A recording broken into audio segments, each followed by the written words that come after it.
جو علم ہم پر سیکھنا فرض کیا گیا ہے. ایک مرتبہ حضرت عمر رضی اللہ تعالیٰ عنہ توریت پڑھ کر آئے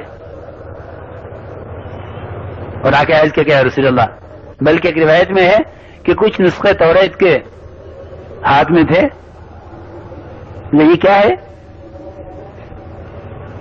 عرض کیا کہ ہم نے یہ اس لیے سیکھا ہے تاکہ ہمارے علم میں اضافہ ہو.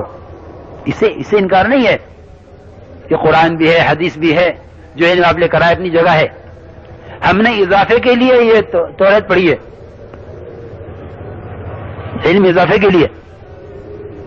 حضور اکرم صلی اللہ علیہ وسلم کو اتنا غصہ آیا کہ اس موقع کے علاوہ کوئی اور موقع میرے خیال سے اس سے زیادہ غصے کا نہیں تھا کہ جس میں انصار تلواریں لے کر آ گئے کہ آج اللہ کے نبی صلی اللہ علیہ وسلم کو کس نے پریشان کیا، کس نے غصے میں ڈالا، آج ہم اس سے نمٹ لیں گے. اس سے انصار کے تلواریں لے کر آ جانے سے اندازہ ہوتا ہے کہ آپ صلی اللہ علیہ وسلم کو حضرت عمر رضی اللہ تعالیٰ عنہ کے اس علم کو حاصل کرنے پر کتنا غصہ تھا جس علم کو لے کر موسیٰ علیہ السلام آئے. آپ نے فرمایا کہ عمر، اگر موسیٰ علیہ السلام آج آ جائیں زندہ ہو کر تو ان کے لیے میری شریعت کے سوا نجات کا کوئی راستہ نہیں ہے. یہ کمال شریعت آپ کی شریعت میں اس طرح ہے کہ اگر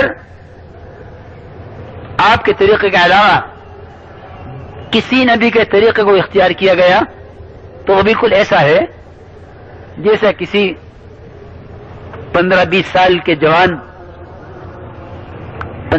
کا جوان وہ 4 سال کے بچے کا کرتا اور پاجامہ پہننا چاہے. ساری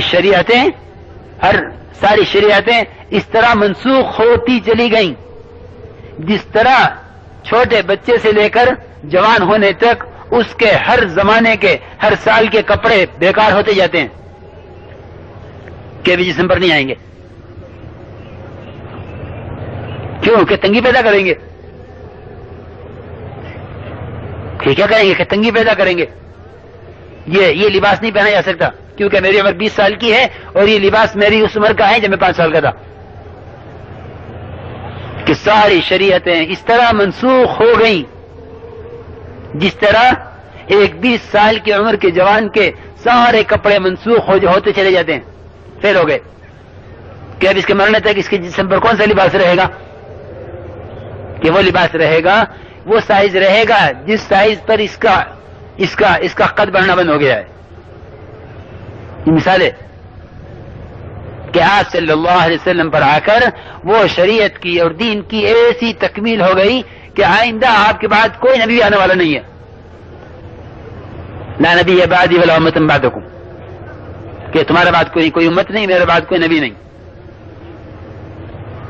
تو میرے محترم دوستو بزرگوں، ذرا سا عقل سمجھ سے کام لو. ہر چیز کو علم قرار دینا جہالت ہے. صرف اللہ والے علم کو علم قرار دو، تب ہم اللہ والے علم کی طرف متوجہ ہوں گے. ورنہ جہالت کا ایک سبب یہ بھی ہے کہ ڈاکٹر یہ کہتے ہیں، انجینئر اور سائنسداں، کہ ہم بھی تو علم حاصل کر رہے. ایک یونیورسٹی کے طلبہ آئے، مشہور یونیورسٹی ہے علی گڑھ کی، ہمارے پاس ہے نظام الدین میں بنگلہ والی مسجد. آ کے کہنے لگے کہ ہم طالب علم ہیں. میں نے کہا بھائی کون سے مدرسے سے آئے ہو؟ کہنے لگے نہیں ہم تو کالج سے آئے ہیں. لیکن تم نے اپنے آپ کو طالب علم کیوں کہا؟ اگر تم نے آپ کو طالب علم کہہ دیا تو اس کا مطلب یہ ہے کہ تم یہ کہو گے کہ آپ کے پاس آپ کی لائن کا علم ہے، ہمارے پاس ہماری لائن کا علم ہے. یہی وجہ ہے کہ لوگ علم کو علماء کی لائن کی چیز سمجھ کر چھوڑے ہوئے ہیں. ہم نے کہا نہیں، ہم آپ کو طالب علم نہیں سمجھتے، ہم آپ کو طالب فن سمجھتے ہیں. طالب علم وہ ہے جو اس بات کی تحقیق میں لگا ہوا ہو کہ اس سے اس کا رب کیا چاہتا ہے. آپ طالب فن ہیں، طالب علم نہیں ہے. اس لیے میرے بزرگ دوستوں، اللہ والے علم پر آؤ. علم دو قسم کا ہے، فضائل کا اور مسائل کا. کہ فضائل کا علم یہی اللہ کے وعدے ہیں، ان وعدوں کے یقین کے بغیر وعدے پورے نہیں ہوں گے. کہ ہر عمل کو وعدے کے یقین پر لاؤ تو وہ عمل، اس عمل میں کمال پیدا ہوگا. ورنہ عمل کے ساتھ کھیلے گا وہ شخص جسے اس عمل پر وعدے کے پرانے کا یقین نہیں ہے. کہ اعمال میں احتساب وہ اللہ کے وعدوں کے استحضار اور دھیان سے ہوگا. اس لیے ہمارے یہاں فضائل کی تعلیم کا مقصد صرف کتاب پڑھ دینا نہیں ہے، بلکہ فضائل کی تعلیم کا مقصد اعمال کے اندر احتساب پیدا کرنا ہے.